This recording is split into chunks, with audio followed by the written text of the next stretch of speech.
A desperate child knocked on the vampire king's castle, crying for help. He'd isolated himself for 100 years, hiding from his past. But when she held up that ancient locket, he realized the impossible.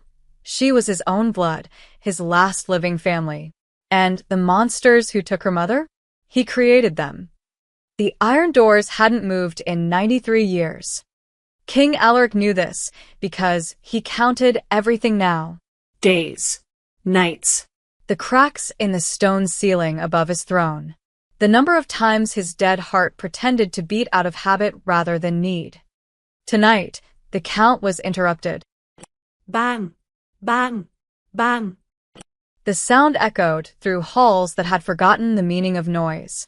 Alaric's eyes, which had been staring at nothing for the past decade, snapped toward the entrance.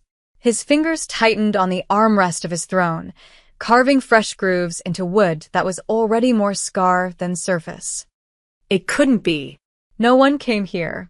The villagers below the mountain had long since turned his castle into a bedtime story, a warning to children about wandering too far into the woods. Stay away from the broken king's fortress, or you'll never see morning again. Bang.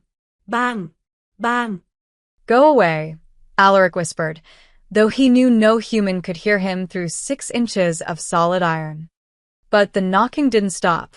It grew more frantic, more desperate. And then, cutting through the thunder that rolled across his mountains like drums of war, he heard it. A child's voice. Please. Please. Is anyone there? Alaric's body moved before his mind could stop it.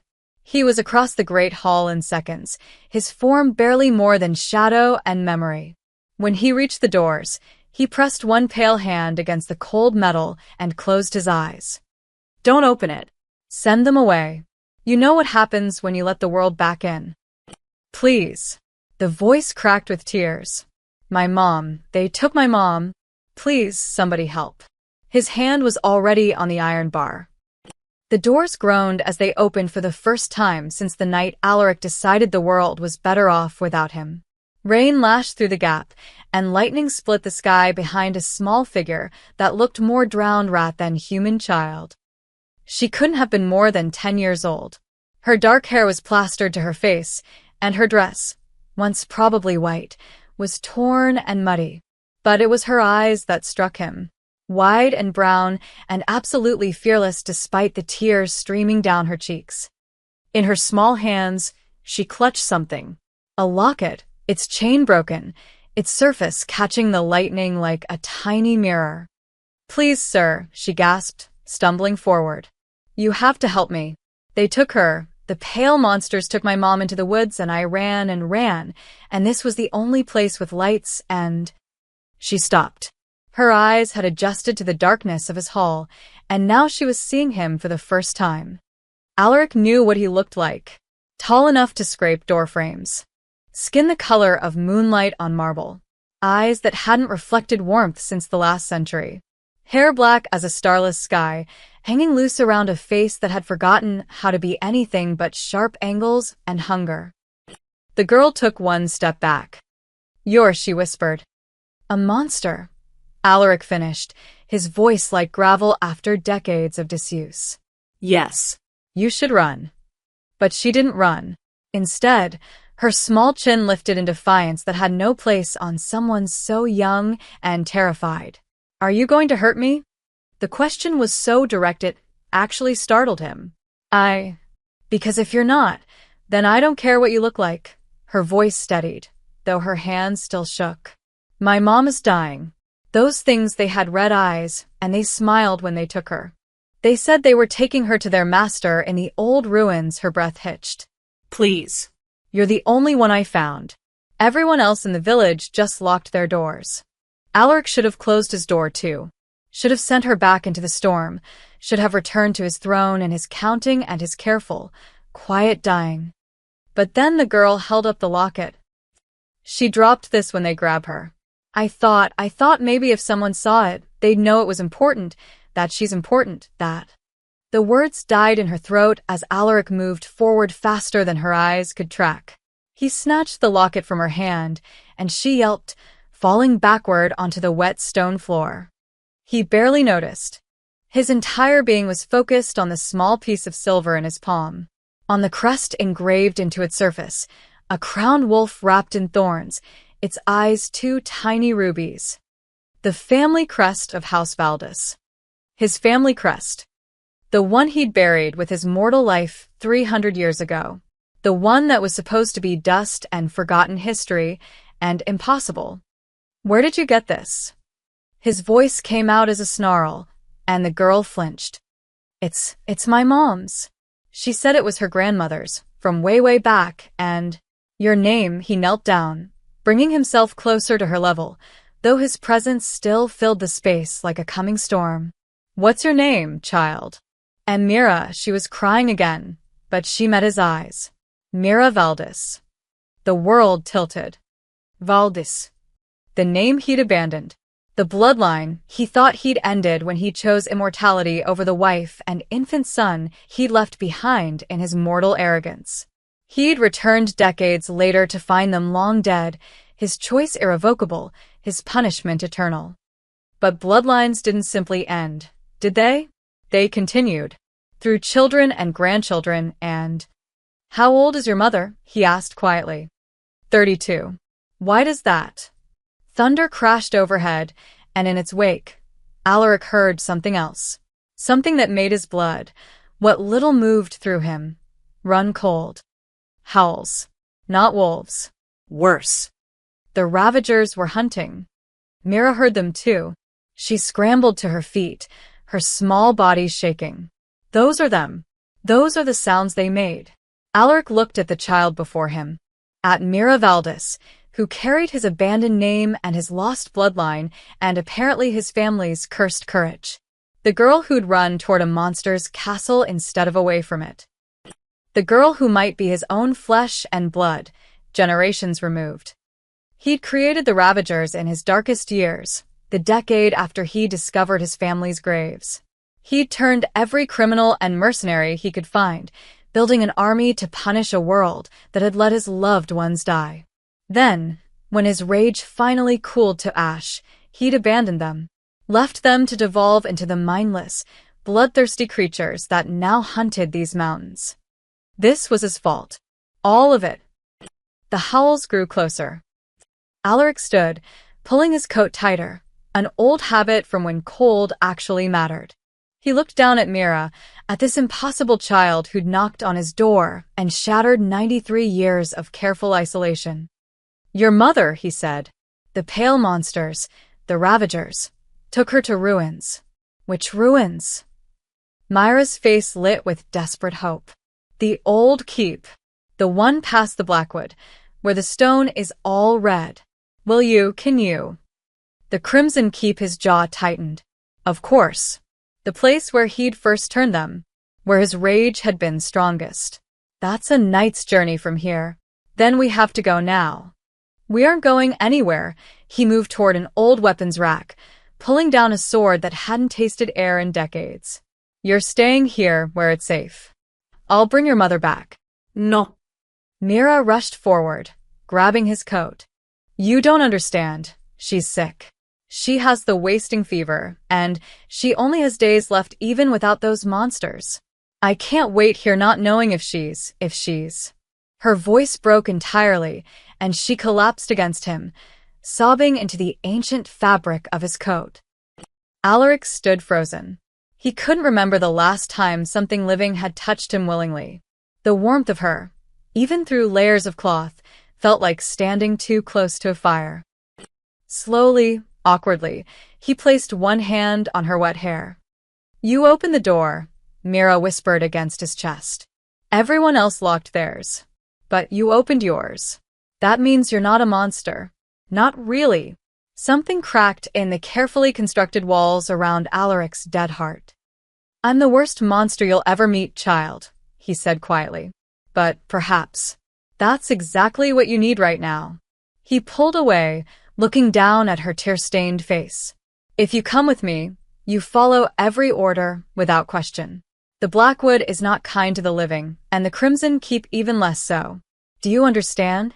Mira nodded, so hard her whole body shook. And Mira?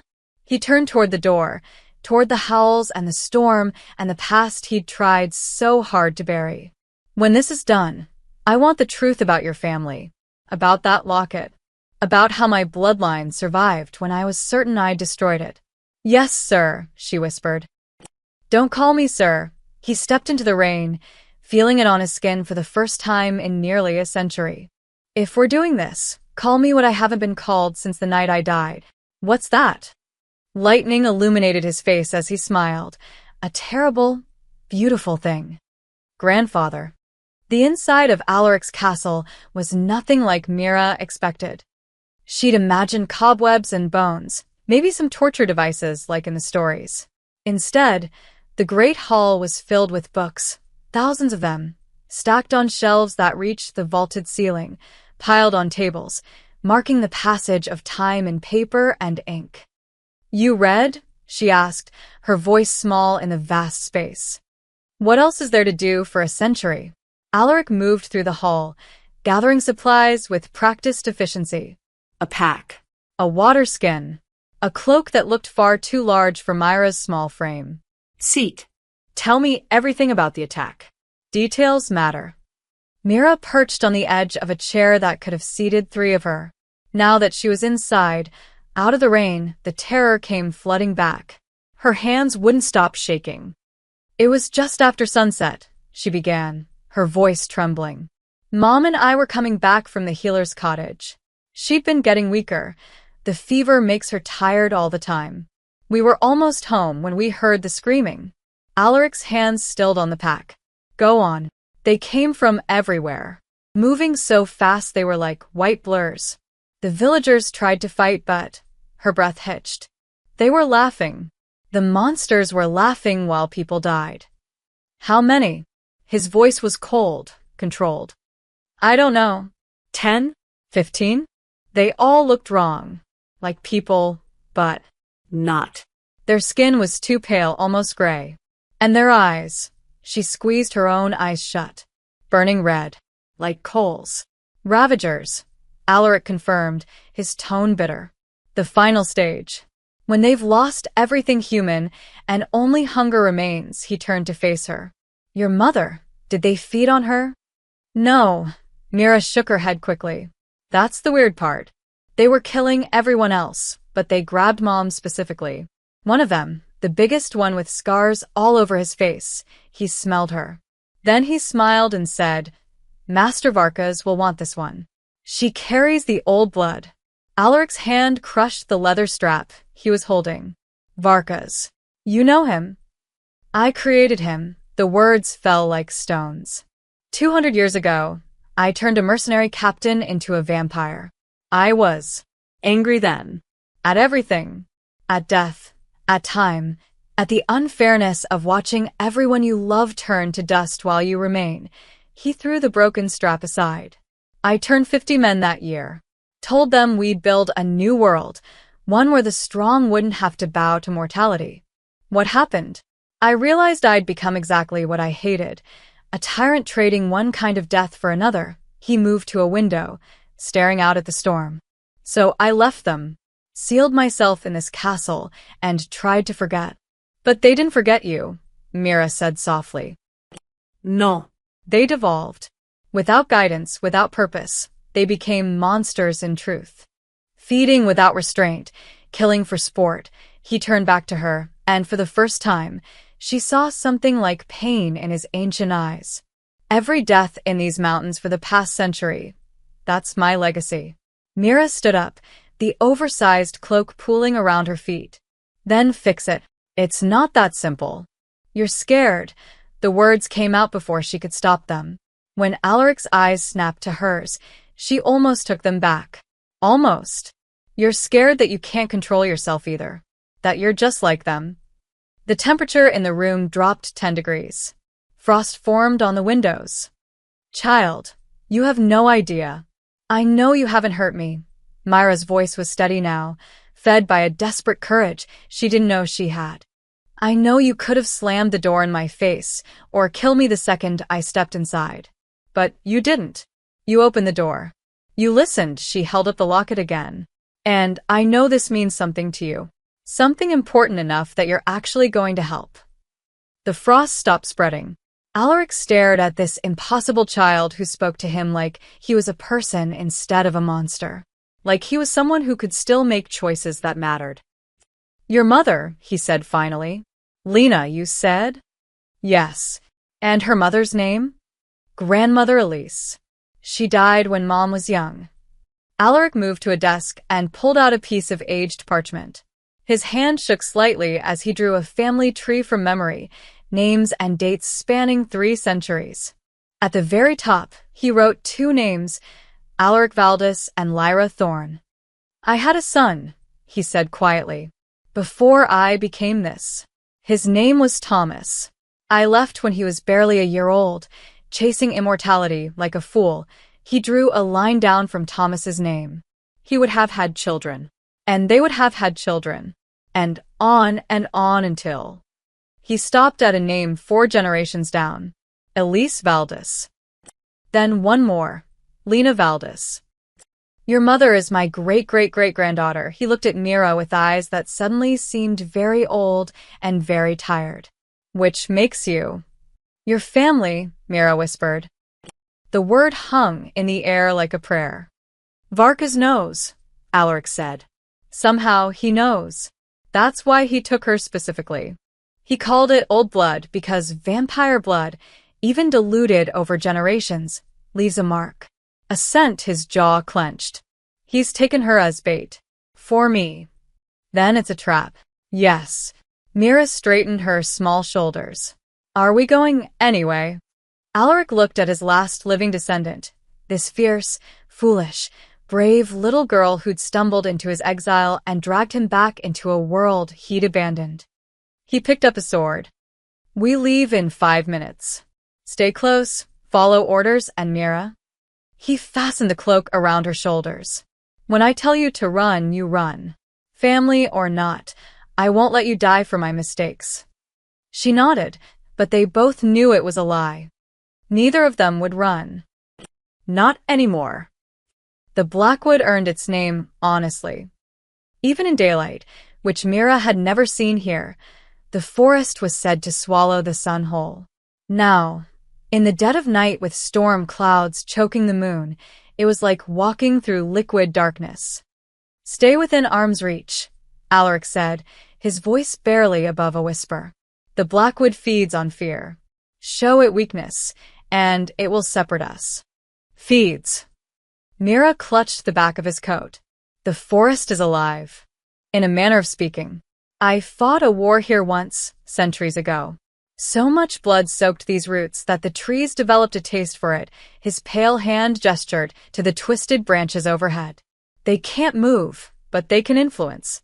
Make you see things, hear things, feel things that aren't real. As if summoned by his words, Mira heard her mother's voice drift through the darkness. Mira, baby, where are you? I'm so cold. She lurched forward instinctively, but Alaric's hand shot out, gripping her shoulder. Not real, he said firmly. Your mother is miles ahead, not here. The forest is testing you. Mira squeezed her eyes shut. It sounds exactly like her. I know, his grip softened slightly. I hear voices too. Ones I haven't heard in 300 years. They walked in silence after that, pushing deeper into the suffocating darkness. Alaric moved with supernatural grace, his steps making no sound on the forest floor. He'd wrapped them both in what he called a glamour, a trick of shadow and stillness that would hide them from watching eyes. How did you learn magic? Mira asked, partly to distract herself from the whispers curling around her ankles. I thought vampires just had strength and speed. Common ones do. But I was a king before I turned, and kings have access to knowledge others don't. He helped her over a fallen log slick with moss. I studied old magic, death magic, blood magic. Anything that might give me an edge. Anything that might make me powerful enough to never lose anyone again. Did it work? His laugh was bitter. I became so powerful I lost everyone anyway. Just in a different way. The forest opened into a small clearing where ancient stones stood in a circle, covered in symbols that hurt to look at directly. Alaric stopped. We rest here. 5 minutes. The stones will hide us.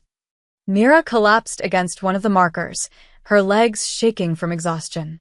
She'd been running for hours before reaching the castle, and now her body was reminding her that she was just a 10-year-old girl, not a hero from a story. Here, Alaric offered her the water skin. Drink. We're not even halfway. She drank gratefully, then studied him in the faint light emanating from the stones. He stood at the edge of the clearing like a statue, every muscle tensed, ready for attack. But there was something else in his posture now. Something almost nervous. You're scared to see them, she said. The Ravagers. Varkas. I'm scared of what I might become when I do. He didn't look at her. Vampire emotions don't fade like human ones, Mira. They crystallize.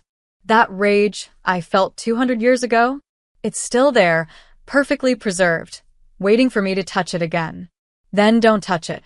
It's not that simple. When I see Varkas, when I see what he's become because of my failure, his hands clenched. I might lose myself to it. And if I do, you need to run. I already told you. I know what you told me. Now he did look at her, and his eyes were desperate. But you don't understand. When vampires lose control, they don't just kill. They massacre. Everyone. Everything. Without discrimination or mercy, his voice dropped to barely a whisper. I don't want to hurt you, child. You're the first thing in 100 years that's made me feel even remotely human. Mira stood and walked over to him. She was so small next to his towering frame, but she reached up and took his cold, pale hand in her warm, living one. You're too grumpy to lose control, she said with a small smile. Despite everything, the danger, the darkness, the weight of centuries, Alaric felt his lips twitch. Grumpy. Super grumpy. Like a mean old cat, her smile widened a fraction.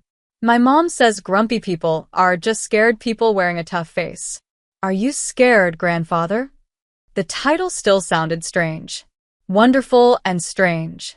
Terrified, he admitted. Good. That means you care, she squeezed his hand. Monsters don't get scared. They don't worry about hurting people. So maybe you're not as much of a monster as you think. Before Alaric could respond, his head snapped toward the eastern edge of the clearing. His nostrils flared. Blood, he whispered. Fresh. Mom. No.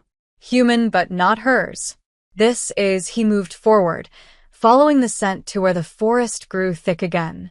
There, barely visible in the darkness, was a torn piece of cloth. Then another. A trail.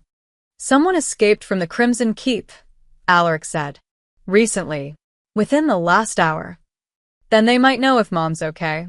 Or it's another trap, but even as he said it, Alaric was already following the trail. Because if someone had escaped, they had information. And information might mean the difference between walking into certain death and having a chance. They'd gone maybe 50 yards when they found her. A young woman, probably 20, collapsed against a tree with wounds across her arms and neck. Not fatal, but deep. Her eyes were glazed with shock.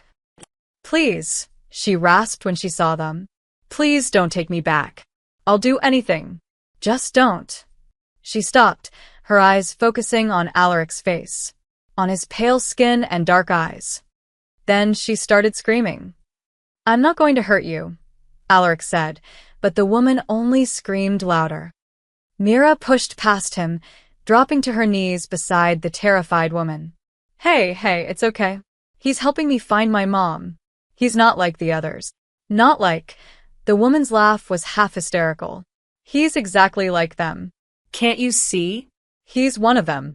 He's different, Mira insisted. Please, were you at the Crimson Keep? Is there a woman there named Lena? Dark hair, sick with fever? The mention of a specific name seemed to cut through the woman's panic. She focused on Mira, really seeing her for the first time. The new one? They brought her in tonight. She's alive. They're keeping her in the old throne room, but her voice dropped to a horrified whisper. You can't go there. The master, Varkas, he's planning something. He kept saying Father will come. Father always comes when we have his blood. Alaric's expression darkened. How many ravagers in the keep? The woman shook her head frantically. I'm not telling you anything. You'll just go back and tell him. I created Varkas, Alaric interrupted, his voice cold and commanding. 200 years ago, I turned him and 49 others. Then I abandoned them to rot. If I wanted to help him, I wouldn't be sneaking through the Blackwood in the middle of the night. I'd be sitting in that throne room beside him. The woman stared at him, processing this. You're the king. The first one. He talks about you constantly. How you betrayed them. How you'll pay, she swallowed hard. There are 32 ravagers in the keep. Maybe more in the dungeons. They've been gathering for weeks. Ever since Varkas had a vision that you'd return. A vision? Alaric frowned. He has a seer. Another vampire. Older than the rest. She told him that the blood of Valdis would draw you out of hiding. The woman gestured weakly at Mira. That's her, isn't it? Your blood. My great-great-great-granddaughter. Alaric confirmed quietly. The woman's eyes widened. Then you're walking into exactly what he wants. He'll kill her in front of you, and when you break, when you finally show emotion after a century of nothing, he'll know he's won. That he broke you, the way you broke him. Myra's hand found Alaric's again. We're still going, child. We're still going. Her voice was steel wrapped in velvet. That's my mom.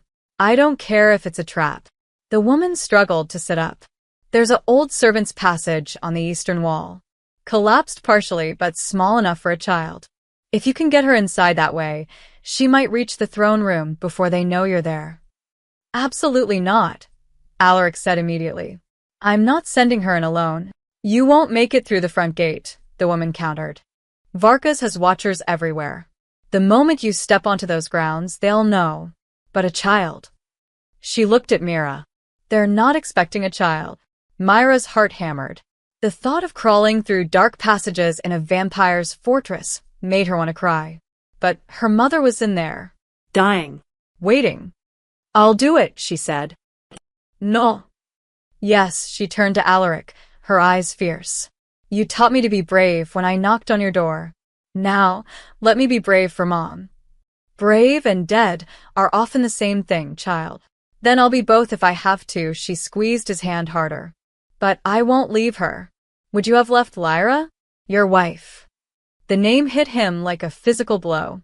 He closed his eyes, and for a moment, Mira saw the depth of his pain, centuries of it, crystallized and perfect and utterly devastating. No, he whispered. I wouldn't have. Then you understand. The woman coughed, and blood flecked her lips. If you're going to do this, do it now. I gave them a good run, but they'll send trackers soon. Alaric knelt beside her. What's your name? Sarah.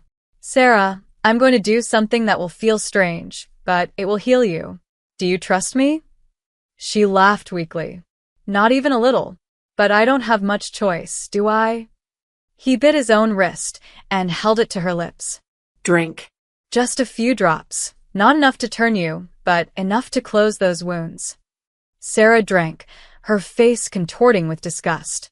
But within seconds, the gashes on her arms began to knit closed. The color returned to her cheeks. Go back to the village, Alaric told her. Tell them to bar their doors. Whatever happens tonight at the Crimson Keep, there may be survivors who scatter. Hungry ones. Sarah nodded and stumbled away into the darkness. Mira and Alaric continued east, following the woman's directions. The forest seemed to grow thicker, more menacing. Whispers followed them now, not the forest's tricks, but real voices. Ravagers hunting in packs. They know we're here, Alaric murmured. The glamour's failing. Too many of them. Too close. How much farther? Half a mile. Maybe less. He stopped suddenly, pulling her behind a massive oak. Through the trees ahead, she could see it. The Crimson Keep. It had been beautiful once. Now it was a monument to decay. Red stone walls rose from the earth like broken teeth, covered in creeping vines that looked almost black in the darkness. Towers that had once reached proudly toward the sky now leaned at sickening angles. And everywhere were bones. Hanging from windows, piled at the base of walls, arranged in grotesque patterns across the courtyard. "Oh gods," Mira breathed.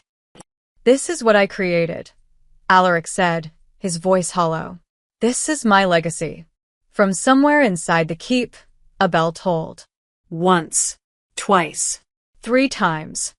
Then, carried on the wind, came laughter. Cold and cruel and hideously gleeful. And beneath it, barely audible, a woman's weak cry. "Mira, baby, where are you?" "Emon." Mira lunged forward, but Alaric caught her. "That's not a trick," he said grimly.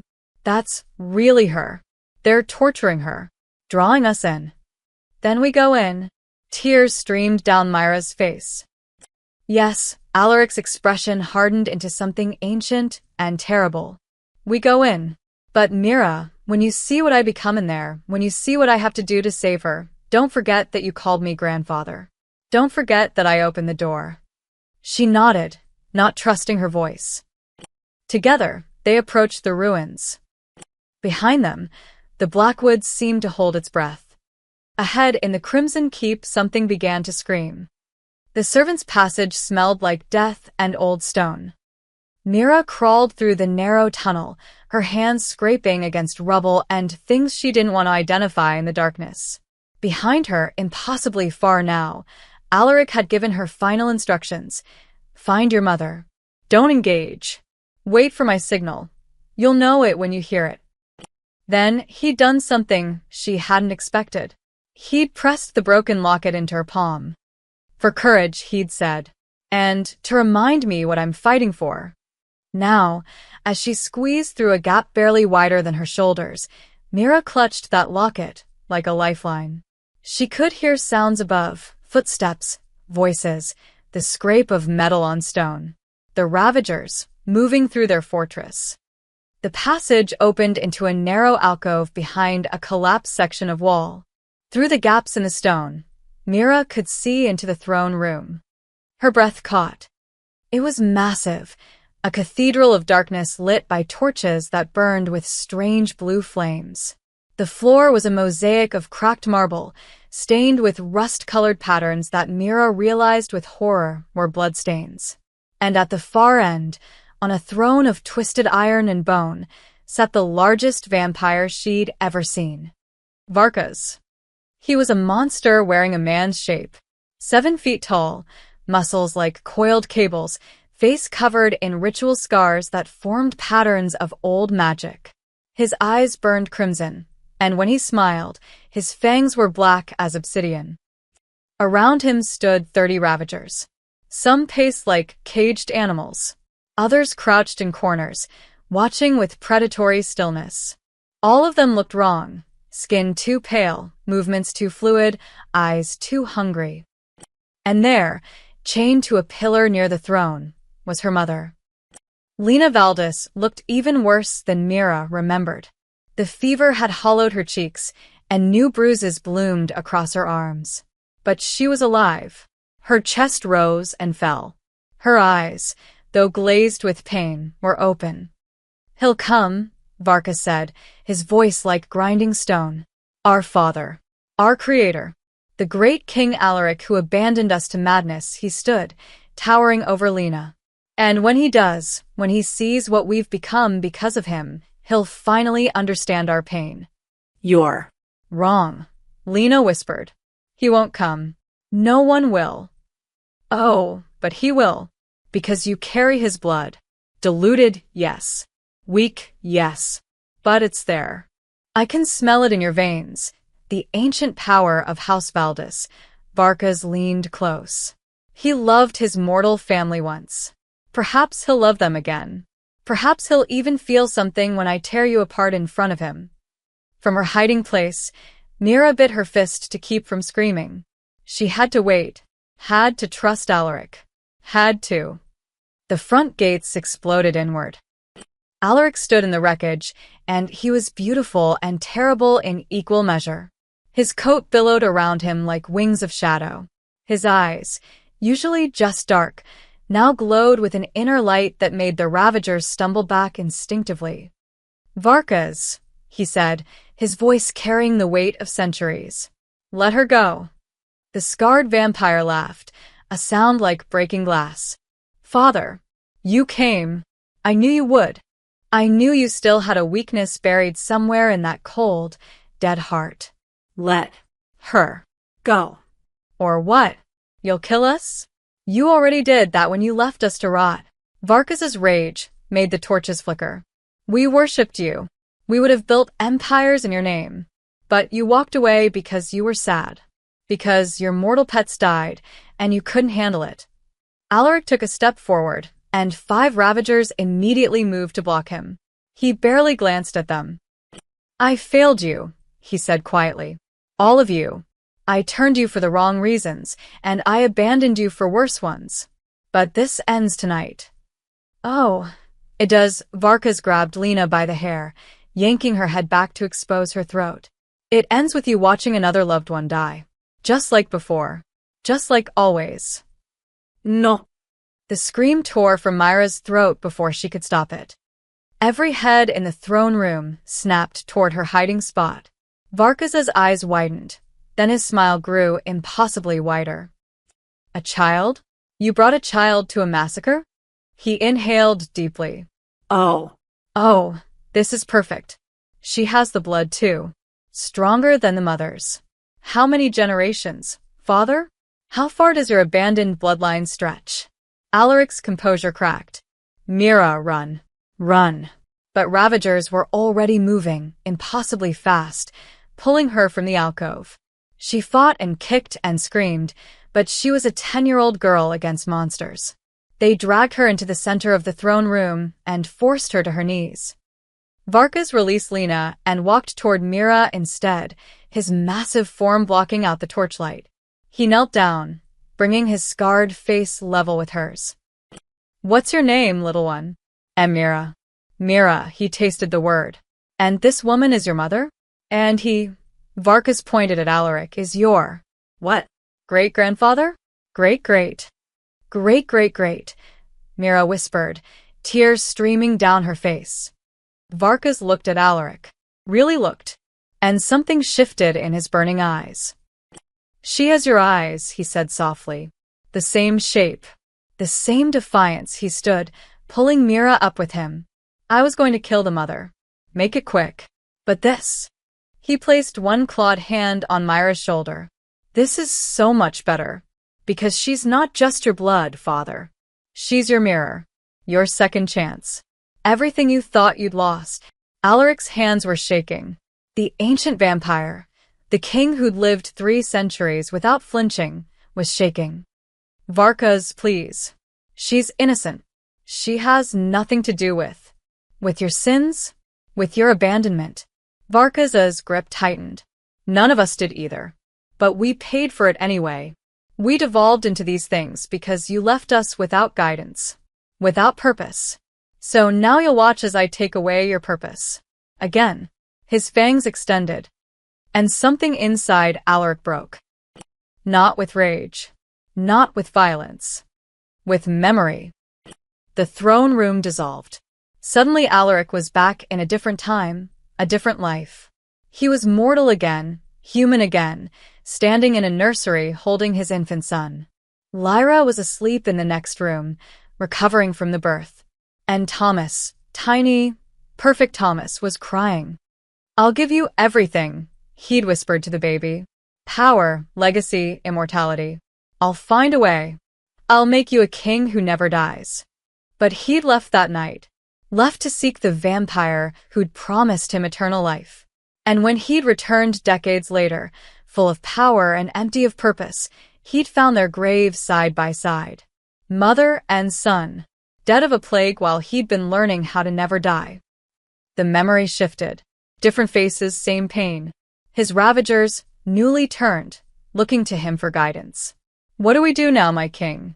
Where do we go? What's our purpose?" And he'd had no answer. Because he'd turned them in rage, not wisdom. So he'd left them too. Always leaving. Always running. until a little girl knocked on his door and refused to let him run anymore. The throne room snapped back into focus. Varkas's fangs were inches from Myra's neck. The child was crying but not begging. She was staring at Alaric with absolute trust. She believed he would save her. Even now, even at the end. "Stop," Alaric said. And for the first time in 200 years, his voice carried the full weight of what he'd been. Not a broken exile. Not a guilty hermit. A king. The word didn't echo.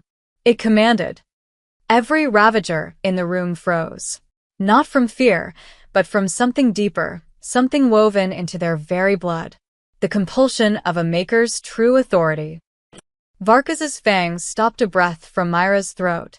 His entire body went rigid, muscles locked in place by a power he'd forgotten existed.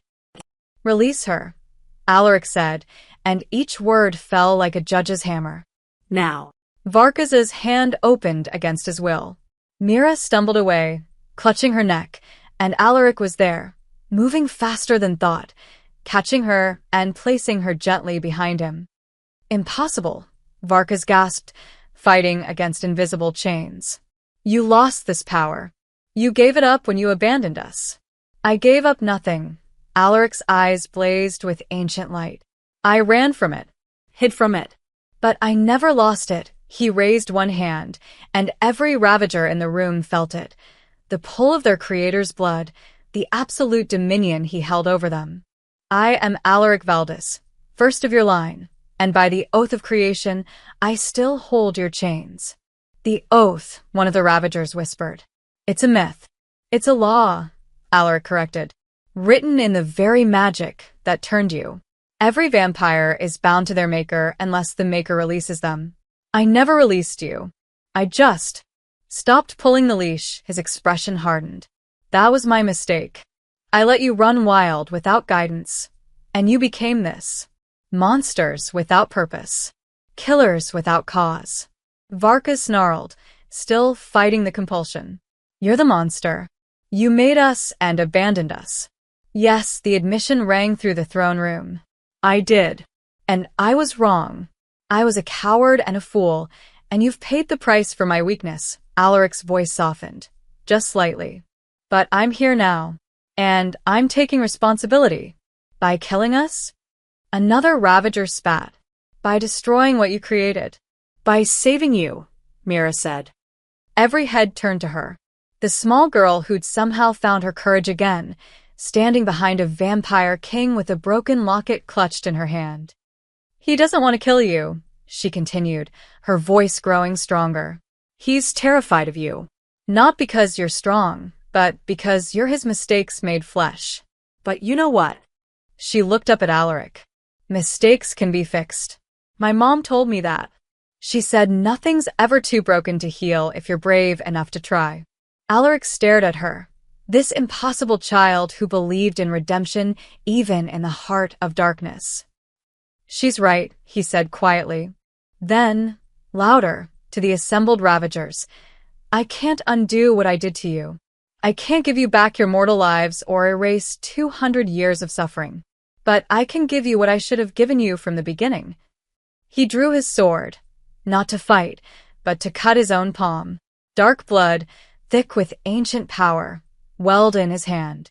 Purpose, structure, control. He clenched his fist, and the blood began to glow. The oath of dominion allows a maker to reclaim what was given, to purge the corruption, to restore the sanity that devolution stole. Varkas's eyes widened. That magic is forbidden. It requires sacrifice. Yes, Alaric smiled, and it was terrible and beautiful. The maker must absorb all the darkness they created, all the madness, all the bloodlust, all the pain. It would destroy a lesser vampire. His eyes met Varkas's. "Good thing I'm a king." "You'll die," Varkas breathed. "Perhaps. But I'll die fixing what I broke. That's more than I've done in a century." "No." Mira grabbed his coat. "You can't. I just found you. We're supposed to. You were going to teach me things. We were going to have a family." Alaric knelt down, bringing himself to her level. With his clean hand, he cupped her face gently. Family means protecting each other, even when it's hard, especially when it's hard. But your mother needs healing. These ravagers need their minds restored. And his voice caught. I need to know that my last act in this world meant something. That I didn't waste 300 years of life running from responsibility. Tears poured down Myra's face. You're not a waste. You're my grandfather. And you, child, are my redemption. He kissed her forehead, a gesture so human, so warm, that several ravagers looked away. Now step back. This will not be pleasant to watch. Mira wanted to argue, wanted to scream and fight and refuse. But she saw the determination in his ancient eyes and understood. This was his choice. His chance to be the king he'd failed to be before. She stepped back, clutching the locket so hard the broken edges cut her palm. Alaric stood and thrust his glowing hand skyward. The blood erupted into light, brilliant and blinding and absolutely merciless. By the oath of dominion, by the blood that binds, by the power that creates and destroys, I reclaim what was given. His voice shook the very stones of a keep. Come back to me. All of you. Every drop of corruption. Every fragment of madness. Every sin I planted in your souls. Come. Home. The ravagers screamed as light exploded from their chests, dark, oily tendrils of shadow that writhed like living things. The corruption made visible. The madness given form. And Alaric pulled it all into himself. His body convulsed as 200 years of accumulated darkness flooded back into its source.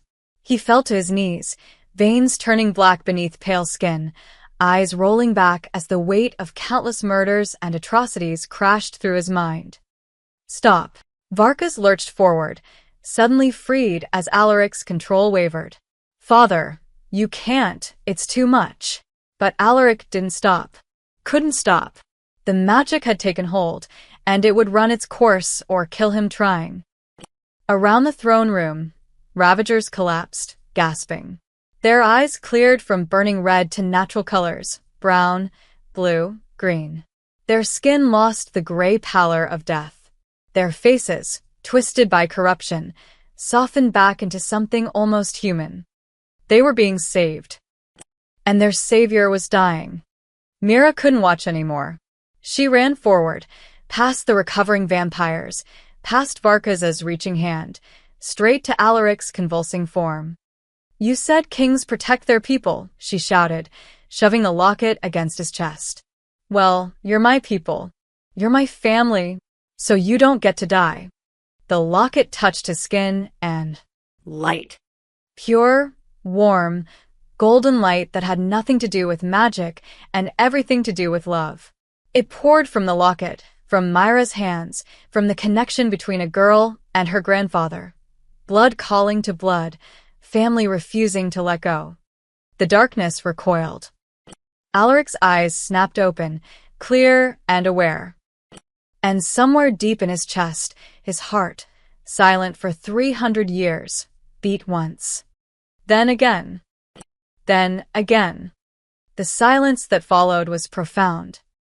Alaric remained on his knees, one hand pressed to his chest where his heart now beat with a rhythm he'd forgotten existed. The darkness he'd absorbed still swirled inside him, a lifetime of corruption and madness, but it was contained now. Controlled. Not purged, but mastered. Around the throne room, 32 vampires sat in various states of shock. Their eyes were clear. Their minds were their own. And for the first time in decades, some in over a century, they remembered what it felt like to be something other than hungry. Varkas crawled toward Alaric, his scarred face wet with tears. Father, what did you? I took it back, Alaric said hoarsely. All the darkness I put in you. It's mine again, where it should have been from the start. But you should be dead. That much corruption.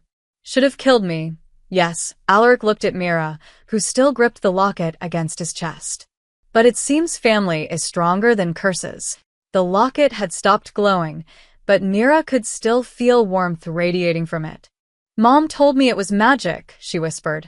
That her grandmother said it carried a protection. A promise that no Valdis would ever truly be alone. Lyra, Alaric breathed. She must have enchanted it before she died. A final gift to our son. His hand covered Myra's smaller one. It recognized our blood. Both of us. And it chose life over death. A weak voice cut through the moment. Mira? Emma? Mira spun and ran to where Lena still hung in chains against the pillar. Mom, I'm here. I'm okay. Lena's eyes struggled to focus. Baby. You shouldn't. Too dangerous. I brought help. Mira looked back at Alaric, who was standing now, supported by Varkas. I brought family. Alaric moved to Lena's chains. With a gesture, the iron shattered. He caught her before she could fall, and Mira saw something flicker across his ancient face when he looked at her mother. Recognition, grief, wonder. You have Lyra's eyes, he said softly. And Thomas's chin. How many generations between us, and still I can see them in you. Lena's fever-glazed gaze tried to focus on him. Who? Someone who should have been there, Alaric said. But is here now. He bit his wrist again, the same gesture he'd used with Sarah in the forest, but this time, when his blood welled up, it glowed faintly gold. The corruption was in him, but so was something else now. Something the locket had awakened. This will heal the fever, he said. And more. Valdis' blood is strong. It remembers what it was. Lena drank, and color immediately flooded back into her pale cheeks. The hollowness in her face filled. The bruises faded. Within moments, she looked like she'd never been sick at all. She pulled away, gasping. What? What are you? Your great-great-great-grandfather, Mira said proudly. And a vampire king. And kind of grumpy. But he's good, Mom. He's saved everyone. Lena looked between her daughter and the pale, dark-eyed man who'd just healed her with his blood. That's not possible. Nothing about tonight is possible, Alaric said with a ghost of a smile. Yet here we are.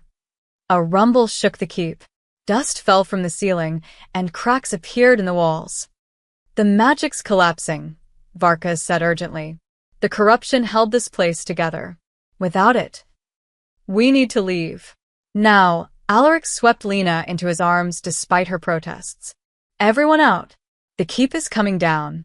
The Ravagers, no longer Ravagers, but still vampires, moved with supernatural speed, helping each other toward the exits.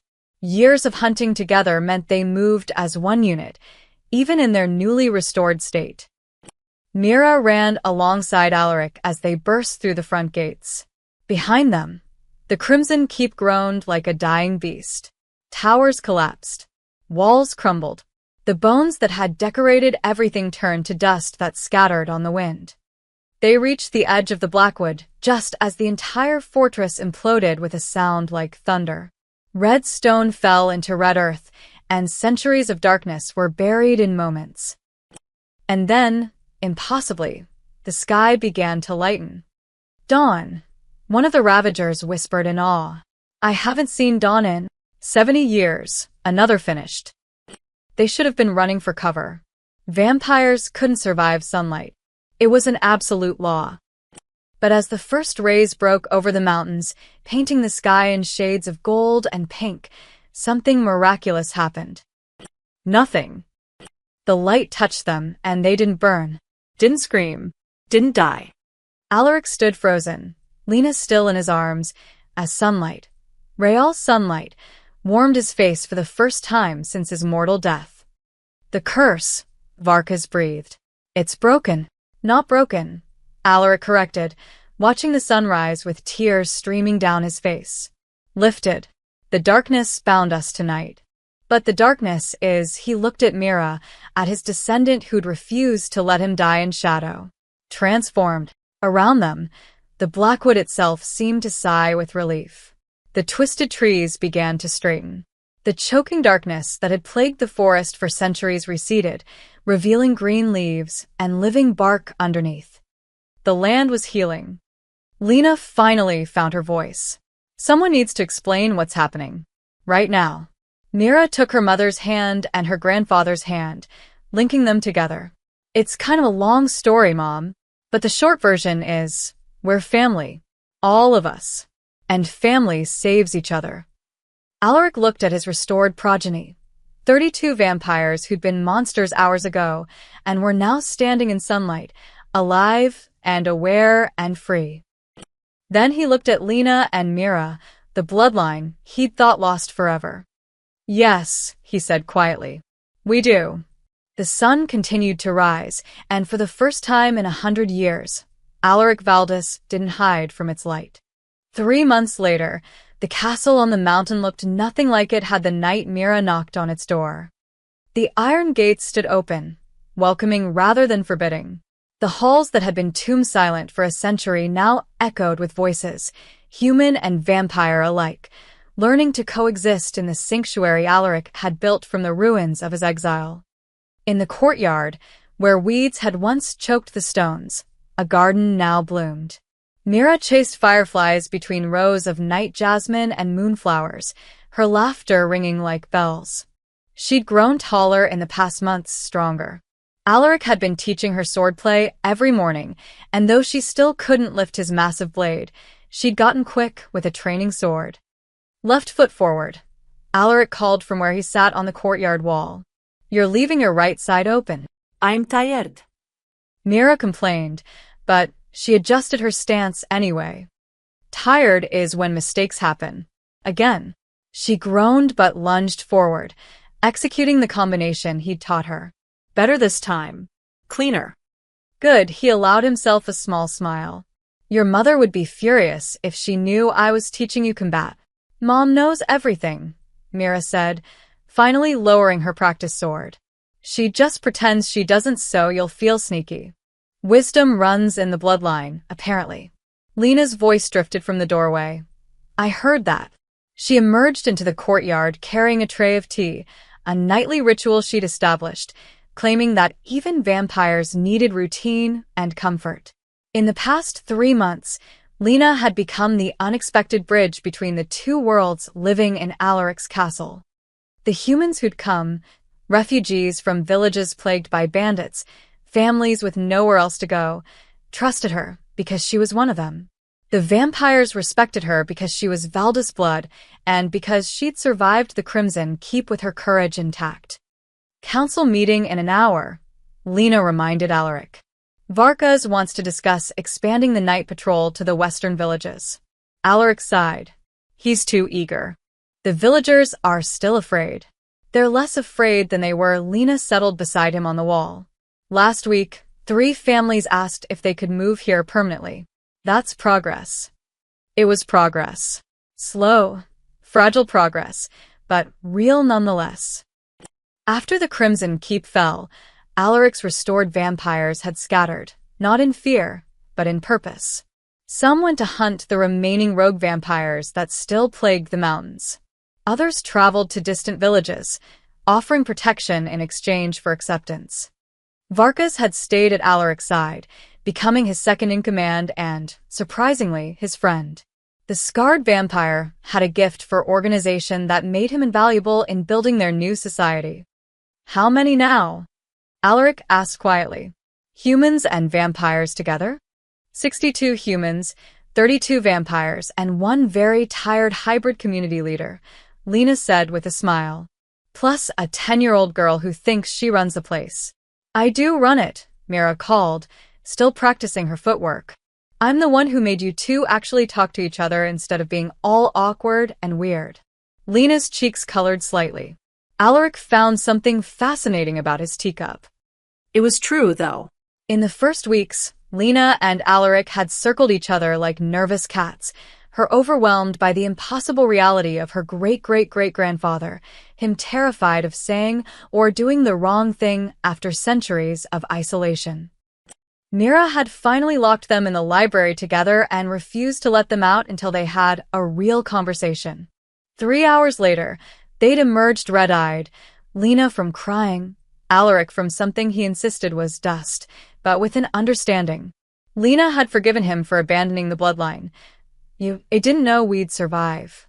You were grieving, and Alaric had accepted that he was allowed to be part of their lives. You opened the door when it mattered. That's what counts. Now, watching Lena sip her tea in the courtyard of his castle, Alaric felt something he'd thought lost forever: contentment. I've been thinking, Lena said carefully, about the villages, about what we're building here. And we need a name, a banner, something that represents what this place is. She pulled out a piece of parchment with a sketch. I was thinking, the crowned wolf wrapped in thorns, but with the thorns blooming, new growth from old pain. It was the Valdis crest, transformed, the same symbol from a locket, but hopeful now instead of mournful. Alaric stared at it for a long moment. House Valdis fell 300 years ago. Then maybe it's time it rose again, Lena said softly. Not as it was, a kingdom built on conquest, but as it could be, a family built on protection. Mira abandoned her sword practice and climbed up between them. I vote yes. We need a cool flag. This isn't a democracy, child, Alaric said, but his tone was fond. Isn't it though? Varkas's voice came from the doorway. The scarred vampire leaned against the frame, looking more relaxed than Alaric had ever seen him. We're building something new here. Something none of us have seen before. Humans and vampires, sharing space and purpose. He moved into the courtyard, and others followed, both human and vampire, drawn by the conversation. Sarah, the woman they'd saved in the Blackwood, now served as the human representative on their council. She smiled at Alaric. He's right. You gave us choice when you restored our minds. That means we get to choose what we build next. More voices joined in agreement. The courtyard filled with the people, living and undead, who'd made this castle their home. All in favor of the new House Valdis? Varkas called out. Every hand rose. Human and vampire, young and old, all of them choosing the same thing. Family, purpose, hope. Alaric looked at Mira, at his fierce little granddaughter who'd knocked on his door and dragged him back into life. What do you think? Should an old monster like me get a second chance at being a king? You're not a monster, Mira said, repeating the words she'd spoken that first night. You never were. You were just scared and alone. She took his hand. But you're not alone anymore. No, Alaric agreed, looking around at his impossible, beautiful, chaotic family. I'm not. The sun was setting now, painting the sky in shades of amber and rose. Soon night would fall, and with it would come the work of building their dream. Patrols to organize, disputes to settle, a future to forge from the ruins of the past. But for now, in this moment, Alaric Valdis allowed himself something he hadn't felt in 3 centuries. Peace. Mira leaned against his shoulder, watching the fireflies dance. Hey, grandfather. Yes, child. Thanks for opening the door. He wrapped his arm around her, then reached out to include Lena too, his whole living bloodline, small but precious and here. Thank you for knocking, he said quietly. Above them, the first stars appeared. The castle lights began to glow, warm and welcoming, visible for miles. A beacon in the darkness. A promise that monsters could change, that curses could break, that love could survive even death itself. And in the courtyard, surrounded by the family he'd found and the family he'd created, King Alaric Valdis smiled. His debt paid in love. His curse broken by courage. His future, finally, bright with possibility.